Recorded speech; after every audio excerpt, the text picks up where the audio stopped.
వేసవి వడగాలులు తీవ్ర కరువు పరిస్థితులు ఐరోపా దేశాలను అతలాకుతలం చేస్తున్నాయి.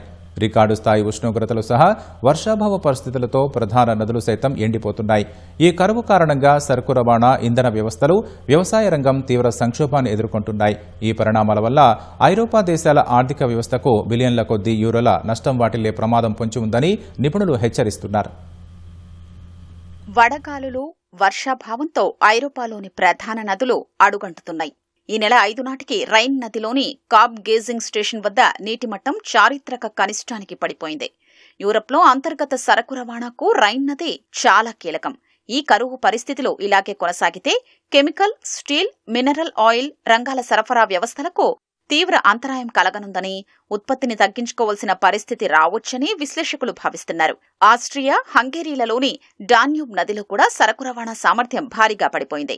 ఈ పరిస్థితుల వల్ల కేవలం ఈ 3వ త్రైమాసికంలోనే జర్మనీకి సుమారు 1 నుంచి 5 బిలియన్ యూరోల ఆర్థిక నష్టం వాటిల్లుతుందని ఆర్థికవేత్తలు అంచనా వేస్తున్నారు. ఈ వడగాలులో యూరప్ ఇంధన మౌలిక సదుపాయాలపై తీవ్ర ప్రభావాన్ని చూపుతున్నాయి. ఒకవైపు వేడిని తట్టుకునేందుకు కూలింగ్ పరికరాల వాడకం పెరిగి విద్యుత్ డిమాండ్ భారీగా పెరిగింది.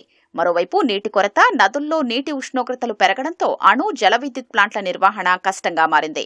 దీనివల్ల ఇంధన సరఫరా సామర్థ్యం పడిపోయింది. విద్యుత్ కొరత వల్ల రైల్వే సరకు రవాణాకు ఆటంకం ఏర్పడుతోంది. అధిక ఉష్ణోగ్రతల వల్ల వ్యవసాయం, పశుపోషణ రంగాలు తీవ్రంగా దెబ్బతింటున్నాయి. పశుగ్రాసం, బీమా ఖర్చులు విపరీతంగా పెరిగిపోయాయి.